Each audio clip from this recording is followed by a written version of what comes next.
Welcome to lesson number 6. We're going to look at geometric growth and decay. So let's start with looking at example number 1. A lot of real life scenarios can be are depicted by the numbers that come out of geometric growth. And so whether it be population or losing money or gaining money, a lot of those can be represented by geometric growth and decay. So in this Globe and Mail article in 2010, it states that the University of Victoria is struggling with an out-of-control rabbit population. And at the time this was written, there were an estimated 1,500 rabbits on the UVic grounds. So if the rabbit population increases at the rate of 20% per year, complete the table below giving an estimate of the rabbit population in January 2011, 2012, and 2013. Alright, so we're told that the original number was 1,500, and if there's an increase of 20% per year, then that means out of 100% there's going to be an increase of 0.2. So if it's increasing by 0.2, then that means that our rate of increase has to be greater than 1. So we're actually going to be at 1.2. If it was just 0.2, then it would be going down. So 1,500 times 1.2 is going to give us 1,800. So in 1 year, so 2011, we're going to have an increase of 300 rabbits up to 1,800. In 2012, from 1,800, given that no individual dies, we're going to go up to 2,160, and from here another 20% increase would put us to 2,592 individuals. So now all we need to do is show that this sequence that's represented here gives us a geometric growth. So if we look at our common ratio here between term 2 and term 1, we have 1,800 divided by 1,500, and that will give us 1.2. Term 3 divided by term 2, 2,100 divided by 1,800 also gives us 1.2. And our last term, T4 divided by T3, is going to give us 2,592 divided by 2,160, also giving us 1.2. So if term 1 in the geometric sequence is the number of rabbits in 2010, which term of the sequence represents the number of rabbits in 2025? So 2025 minus 2010. If we were just to subtract this, we're going to get 15, but it's inclusive of the year 2020, or sorry, the year 2010, and so that's actually going to give us 15 plus 1 year, which is going to give us 16 years, or term 16. So if the population continues to grow at this rate, estimate the rabbit population in 2025. Alright, so we know that our first term was 1,500.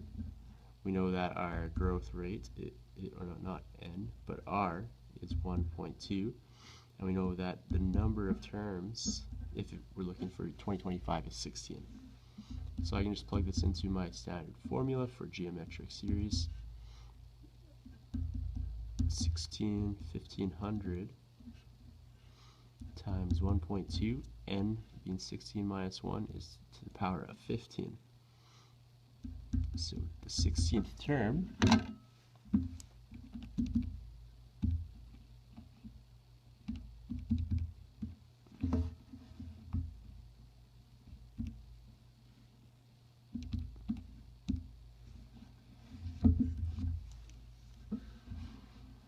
is going to give me 23,110.53.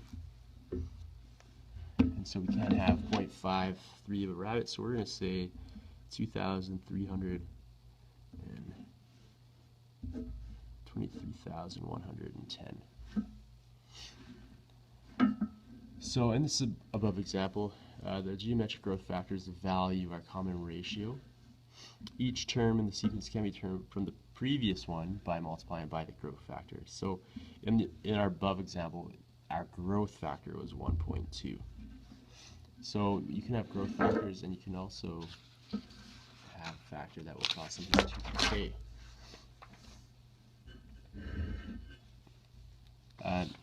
Next example we're going to look is about geometric decay. So Vinny borrows $10,000 from his parents to buy a car. His parents lend him the money interest-free as long as he makes a payment at the end of each year. They agree on a repayment scheme which results in Vinny owing 10% less at the end of a particular year than at the beginning of that year. This repayment scheme lasts for 8 years, and at the end of the 8 years he makes one final payment to pay off the loan. Alright, so he borrows $10,000. They agree on a repayment scheme which results in Vinny owing 10% less at the end of the year. So 10% less of, or 10% less of 10,000 is going to give him 9,000 at the beginning of the year. That's how much he owes at the beginning of the year. And 10% less than a whole, or 100, would bring him down to 90%. But if we continue with 10% less than 9,000, it brings us to 8,100.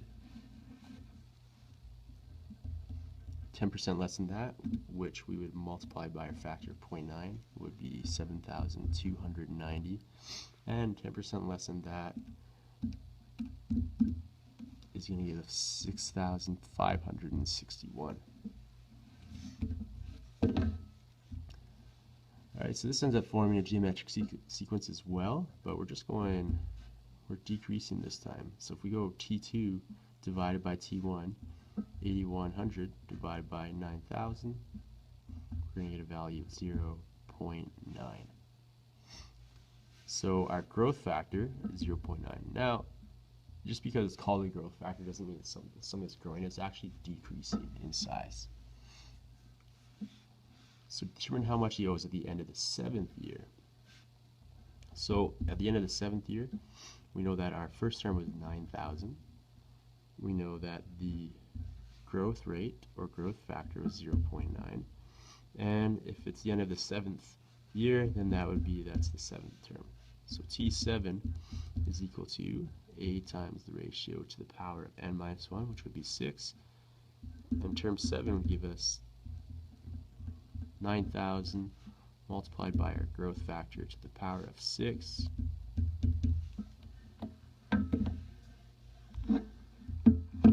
And here, since we're talking about money, it's okay if we leave decimal places at the end in our final answer. Whereas when we were looking at the rabbits, because we're looking at something that is living, it doesn't make much sense to talk about it with decimals. So $4,782.969 or $97.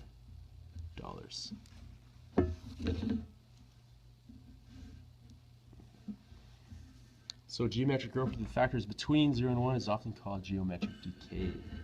So in this example, whereas in the first one we had a growth factor above 1, that was geometric growth, but if it's below 1, it's going to be geometric decay. So here we have state the growth factor in each of the following situations. The rate of inflation is increasing by 3.5% each year. So 3.5% each year if the rate is increasing. Then out of 100, we have to first make this and this is what we were doing before. We're making them excuse me, we're making them these percentages decimals. So in order to make this a decimal, all we're all we're doing is dividing that by 100, which would bring us to 0.035, and then if it's increasing, we just add 1 to that, giving us 1.035. The number of fish in a lake is decreasing by 2% each year.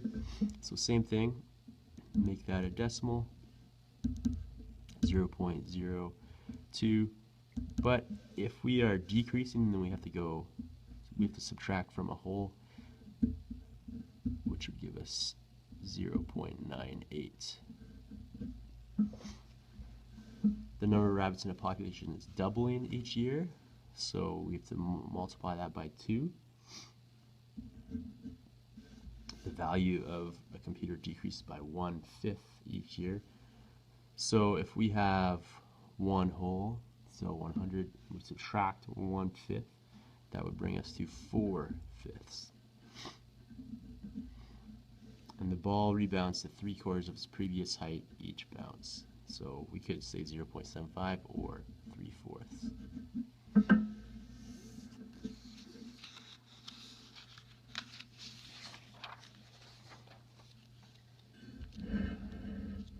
Now with this example, consider a rubber ball is dropped from the top of a building 20 meters high. Each time the ball bounces, it bounces back up to 80% of its previous height.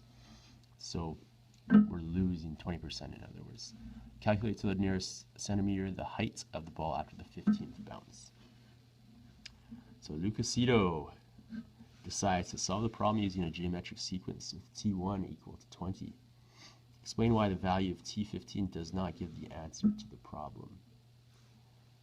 Alright, so if we start at T1 equals 20, then T15 is going to be the height of the ball before the 15th bounce, not at T15.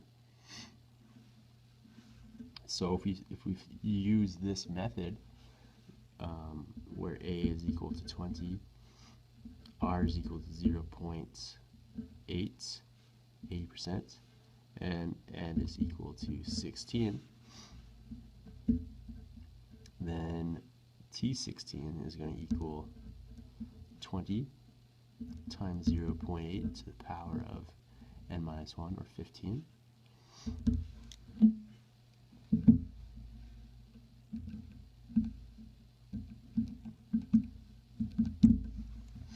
I get 0.7036, 0.7036, and that's in meters, so also known as 70 centimeters. Since there's 100 centimeters in a meter. Nicollet argues that the value of T15 should be the solution to the problem. Explain why the first term in Nicollet's sequence does not equal 20. So if in Nicollet's argument, if T15 is the solution to the problem after the 15th bounce, then T1 would be the height after the first bounce. So then in this case, for Nicollet, T1 would equal 20 times 0.8, not the original 20 meters. And so 20 times 0.8 is 16. According to Nicole. So if we solve it using Nicole's problem, where she is looking for the 15th term, then her value of A is 16. Her growth rate is still 0.8. And her value of N, however, is 15. So T15 times 16 times 0.8 to the power of N minus 1, or 14. T15 is going to should equal the same thing. 0.7036. 0.7036 times 100 for centimeters, for meters into centimeters, gives us 70 centimeters. So same answer. So for each student, we want to write an equation now that represents the height of the ball after X number of bounces. So we have leucocitos and we have Nicolettes. And so height, we're going to say for leucocito is 20 first term times 0.8 to the power of x. For Nicolette, it was 16 times 0.8 to the power of x. So write an equation which could be solved to determine the minimum number of bounces required for the rebound height to be less than 2 centimeters. So we want it to be less than 2 centimeters, which means that it has to be maximum 2 centimeters.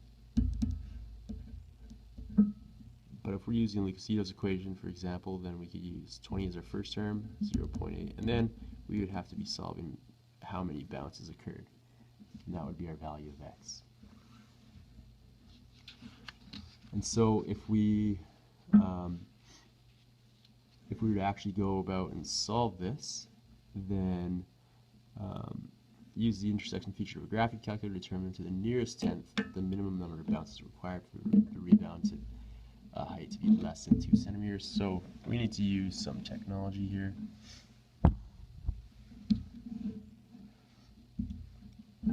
First thing we got to do is use our y equals function. So 20, 0.8 to the power of x, and 2 graph.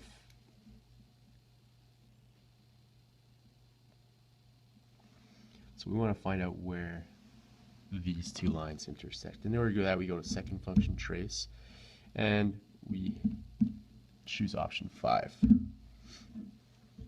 Next thing it's going to do is ask me to choose on my line where, let me go back to that, so option 5, choose on my line where it should be situated. And so somewhere around here, second curve, and then it's going to ask me to guess. So our intersection is this blinking button here at x equals 10.31. 10.31. So basically 11 bounces need to occur for it to be less than 2 centimeters in height. And put that right there.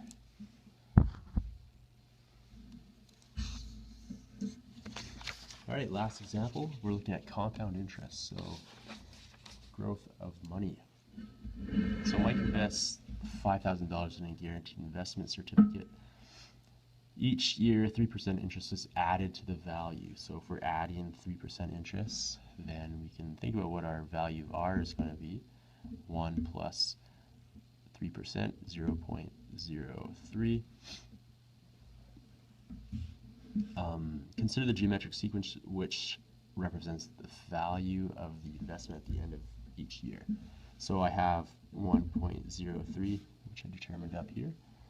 Write a product which represents the value of the investment after 1 year. So 5,000 times 1.03. Now, if we were to write a product which represents the value of the investment after 2 years, do not evaluate at this time, just like we didn't do at the top. So 5,000 times 1.03 times 1.03 again. So using the formula Tn is equal to ARn minus 1, write an expression which could be used to calculate the investment after 10 years. So if A was equal to T1, which is equal to 5,000 times 1.03, and R is equal to 1.03, then Tn, if we plug it into our formula, T10 is going to be equal to A times R to the power of n minus 1, or 9, which would mean that 5,000 times 1.03 times 1.03 to the power of 9 is the same thing as 5,000 times 1.03 to the power of 10. And we're not evaluating this yet, I guess. So in this example, however, we are going to evaluate. So at the end of the 1 year, we have 5,000 times 1.03.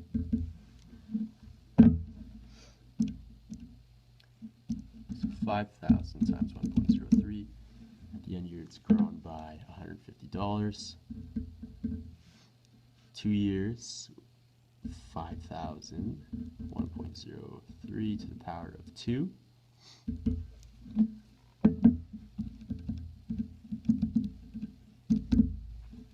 $5,304.50.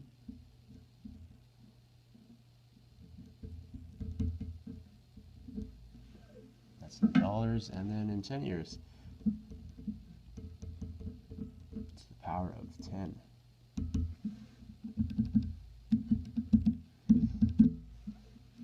$6,719.58.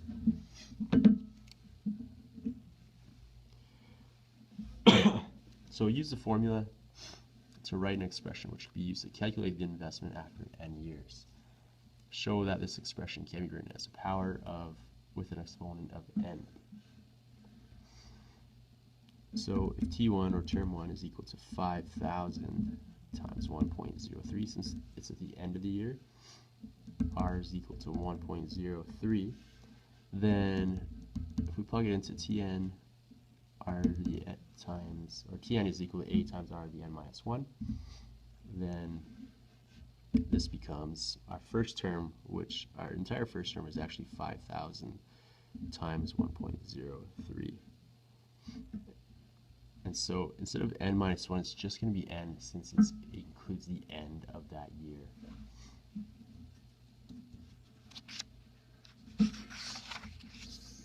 And our last question, suppose that an investment of $P earns interest of I% per year. Develop a formula for the amount A of the investment after n years. This formula is known as the compound interest formula. So we're basically using our same setup as we were last time.